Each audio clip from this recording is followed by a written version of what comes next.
Hello everyone, welcome to the channel. My name is Kaveri Shukla और इस video में हम लोग 61 क्वेश्चन नंबर से स्टार्ट करेंगे।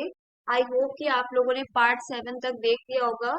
ये 2019 के क्वेश्चन पेपर को सॉल्व कर रहे हैं, ठीक है। और हम लोगों ने 60 तक क्वेश्चन सॉल्व कर लिए थे। आज 61 क्वेश्चन नंबर से स्टार्ट करेंगे और ये पार्ट 8 है। ये ये इस सीरीज का पार्ट 8 है। आई होप कि आप लोगों को मेरी वीडियोस अच्छी लग रही होंगी। अगर अच्छी लग रही हैं तो प्लीज वीडियो को लाइक भी कर दीजिएगा और आप कमेंट करके कुछ भी पूछ सकते हो। कुछ भी आपको अगर क्वेरी है तो आप पूछ सकते हो, हम उसका रिप्लाई जरूर करेंगे। और चैनल को सब्सक्राइब भी कर दीजिएगा अगर आपको कुछ भी हेल्प मिल रही हो। और और नोटिफिकेशन भी ऑन कर दीजिएगा ताकि कोई भी वीडियो हम अपलोड करेंगे तो आपको नोटिफिकेशन मिल जाए, ठीक है, कोई वीडियो मिस ना हो। तो लेट्स स्टार्ट, ठीक है। क्वेश्चन नंबर 61 और पीडीएफ भी डिस्क्रिप्शन बॉक्स में अपलोड होगा। आप जाके वहां से पीडीएफ डाउनलोड कर सकते हैं और क्वेश्चंस को सॉल्व कर सकते हैं, ठीक है। कोई भी वीडियो हम अपलोड करते हैं तो उसका पीडीएफ भी डिस्क्रिप्शन बॉक्स में अपलोड होता है, ठीक है। तो लेट्स स्टार्ट। क्वेश्चन नंबर 61 क्या कह रहा है?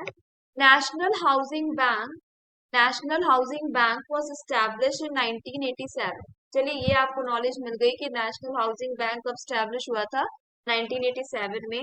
As a fully owned subsidiary of which of the following? Free मतलब wholly owned subsidiary किसकी थी? स्टेट बैंक ऑफ इंडिया की थी। स्टेट बैंक ऑफ इंडिया कब आया था? 1955 में। ये पहले एक एम्पिरिकल बैंक था, ठीक है। जो 3 प्रेसिडेंसी बैंक थे उसको मर्ज करके एम्पिरिकल बैंक बनाया गया, जो फिर नेशनलाइज होके 1955 में as a state bank of India आया, ठीक है। Life insurance corporation of India है।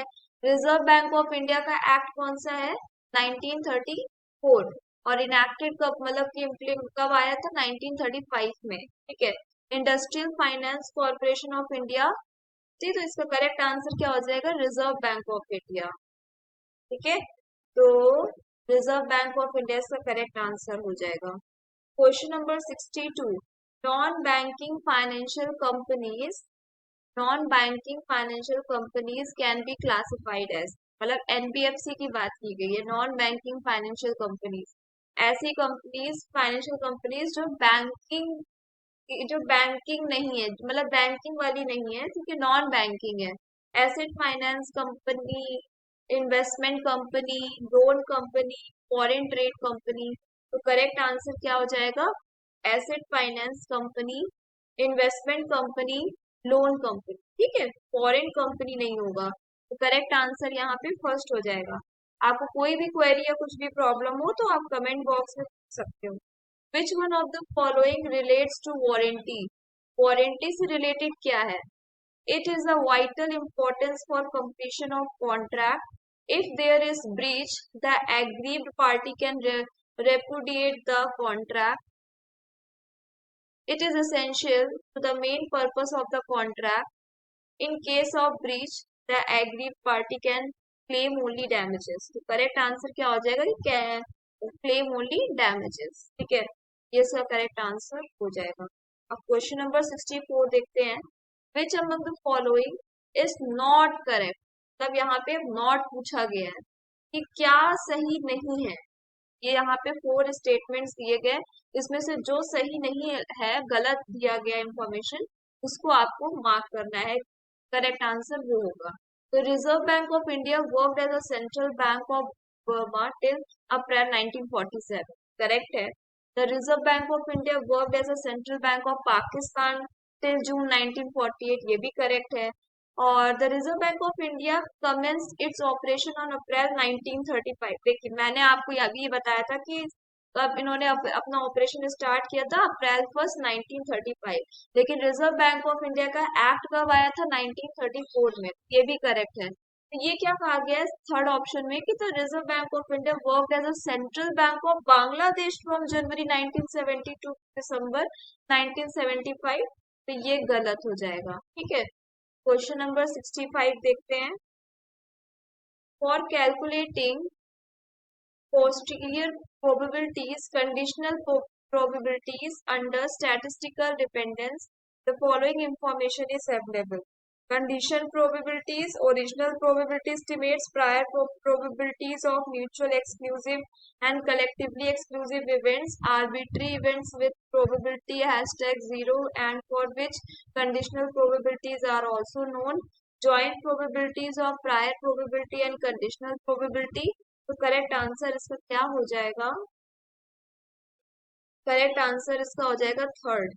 ओके, पहले बी आएगा, ओरिजिनल प्रोबेबिलिटी एस्टिमेट्स होगा, पहले बी आएगा, फिर उसके बाद arbitrary event with probability hashtag 0 and for which conditional probability are also known, और फिर डी आएगा जॉइंट प्रोबेबिलिटी और prior probability and conditional probability, यहाँ पे दोनों आ गए, और फिर उसके बाद ए ऑप्शन हो जाएगा कंडीशनल प्रोबेबिलिटीज। ठीक है, ये अरेंज हो गया। क्वेश्चन नंबर 66 देखते हैं।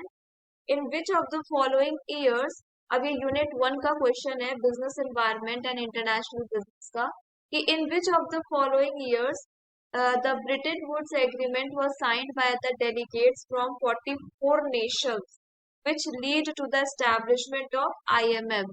तो करेक्ट आंसर क्या हो जाएगा? 1944। वेरी इजी क्वेश्चन, 1944 इसका करेक्ट आंसर होगा। चलिए क्वेश्चन नंबर 67 देख लेते हैं। Arrange the following financial institutions in ascending order of their year of establishment. अगर आपको यहाँ पे ईयर्स नहीं पता है तो आप ये क्वेश्चन नहीं सॉल्व कर सकते, इसलिए आपको कुछ स्पेशल जो भी इंस्टीट्यूशंस हैं उनकी आपको ईयर्स लर्न होने चाहिए। इसके रिगार्डिंग भी हम वीडियो अपलोड करेंगे अलग से। ठीक है, तो national housing bank, export import bank of India, NABARD, unit trust of India. Unit trust of India 1964 में आया था। ठीक है, और नाबार्ड यहाँ पे ये 1982 में आया था, export import bank of India 1982 में आया था, नेशनल हाउसिंग बैंक 1988 में आया था। तो इसका पहले D unit trust of India 1964 हो जाएगा, जिससे ये ऑप्शन 1 कट हो जाएगा, और फिर उसके बाद नाबार्ड आएगा, या फिर दोनों ही ईयर एस्टैब्लिशमेंट सेम है, और ए यहाँ पे नेशनल बैंक ऑफ इंडिया, तो फोर्थ भी हो सकता, तो ये यहाँ पे करेक्ट ऑप्शन यहाँ पे 4 हो जाएगा। अगर कोई ऑप्शन में आपको प्रॉब्लम है तो पूछ सकते हो। तो ये वाला जो क्वेश्चन है 68 वाला, ये न्यूमेरिकल क्वेश्चन है, जिसको अलग से प्रैक्टिकल पार्ट में अपलोड करेंगे वीडियो, इसको अलग से सॉल्व करेंगे। अभी थ्योरी क्वेश्चन यहाँ पे जल्दी जल्दी कंप्लीट कर लेते हैं। ठीक है, question number 69। On which of the following assumptions the theory of consumer behavior on cardinal utility approach is not based? Consumer is rational, limited money income of the consumer, maximizing of total satisfaction, diminishing marginal utility of money। तो correct option यहाँ पे 4 हो जाएगा। ठीक है, और फिर उसके बाद क्वेश्चन नंबर 70, क्योंकि मनी कितना भी मिलेगा वो कम नहीं होता। डिमिनिशिंग मार्जिनल मनी, आप जैसे कोई चीज कंजम्पशन कर रहे हो, तो हाँ जैसे कि कुछ खा रहे हो, तो आपने एक चपाती खाया, फिर दूसरी खाया, फिर तीसरी खाया, फिर नहीं मन कर रहा, लेकिन मनी मनी में ये सब चीजें लागू नहीं होती है, ये सब चीजें इम्प्लीमेंट नहीं होती, क्योंकि पैसा कितना भी आए, ठीक है, मनी आपके पास कितनी भी आए, आपको उससे सेटिस्फेक्शन नहीं मिलेगा। तो फोर्थ ऑप्शन इसका करेक्ट हो जाएगा, जो भी ये नियम इस पे लागू नहीं हो रहा। In recent years the major gain in logistical efficiency have come from which one of the following. Recent years में जो मेजर गेन है in logistical efficiency have come from which of the following, advances in information technology. तो option first इसका correct हो जाएगा। तो that's it for today. Let me check questions. हाँ, that's it for today. ठीक है, आगे के क्वेश्चंस हम लोग कल अपलोड करेंगे वीडियो, आगे के क्वेश्चंस कल करेंगे। और thanks for watching my video. अगर आपको हमारी वीडियो अच्छी लगी हो, आपने यहाँ तक में हमारी वीडियो देखी है, तो उसके लिए थैंक्स, और वीडियो को लाइक कर दीजिएगा, चैनल को सब्सक्राइब कर दीजिएगा। ठीक है, कमेंट करके कोई भी प्रॉब्लम या क्वेरी आप पूछ सकते हो हमसे, हम उसका रिप्लाई जरूर करेंगे। और थैंक्स।